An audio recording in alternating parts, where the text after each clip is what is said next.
लोकशाहीचा बुलंद आवाज, रिपब्लिकन वार्ता महाराष्ट्र।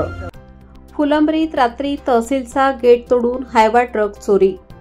अज्ञात चोरट्यांविरोधात फुलंब्री पोलीस ठाण्यात गुन्हा दाखल। फुलंब्री तहसील कार्यालयाच्या आवारातून रात्री अज्ञात चोरट्यांनी मुख्य प्रवेशद्वार तोडून हायवा ट्रक पळवला। फुलंब्री पोलीस ठाण्यात अज्ञात चोरट्यांविरुद्ध गुन्हा दाखल करण्यात आला आहे। रफिक शरीफ शेख, राहणार Rahul Nagar, railway station road, Chhatrapati Sambhajinagar यांच्याकडे असलेला 10 टायरांचा निळ्या पांढऱ्या रंगाचा हायवा MH21 BH 8885 दिनांक 16 सप्टेंबर 2025 रोजी दुपारी सहाय्यक महसूल अधिकारी विक्रम शिवसिंग भहुरे यांच्या ताब्यात ठेवण्यात आला होता। पण 25 सप्टेंबर 2025 रोजी रात्री अज्ञात चोरट्यांनी तहसील कार्यालयाच्या आवारात प्रवेश करून मुख्य गेट तोडले आणि हायवा ट्रक पळवून नेला। या घटनेत इमारतीला आर्थिक नुकसान देखील झाले। सदरील घटनेबाबत सहाय्यक महसूल अधिकारी विक्रम शिवसिंग भहुरे यांनी फुलंब्री पोलीस ठाण्यात तक्रार नोंदवली। पोलिसांनी अज्ञात चोरट्यांविरोधात भारतीय दंड संहिता कलम 303(2), 324(2) आणि महाराष्ट्र जमीन महसूल अधिनियम 1966 कलम 48(7), 48(8) नुसार गुन्हा नोंदवला आहे। पुढील तपास पोलीस निरीक्षक संजय सहाने यांच्या मार्गदर्शनाखाली पोलीस सुनील सोनवणे हे करीत आहेत।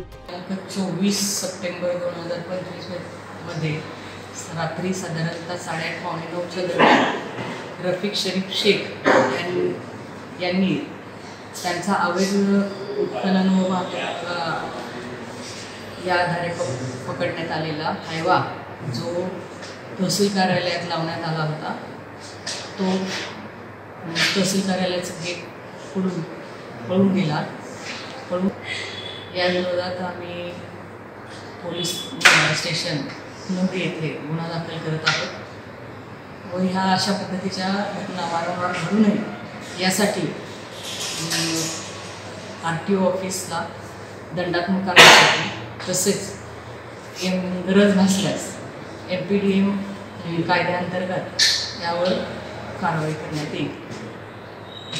रिपब्लिकन वार्ता महाराष्ट्र वृत्तवाहिनीसाठी औरंगाबाद मराठवाडा उपसंपादक अकबर शहा, छत्रपती संभाजीनगर।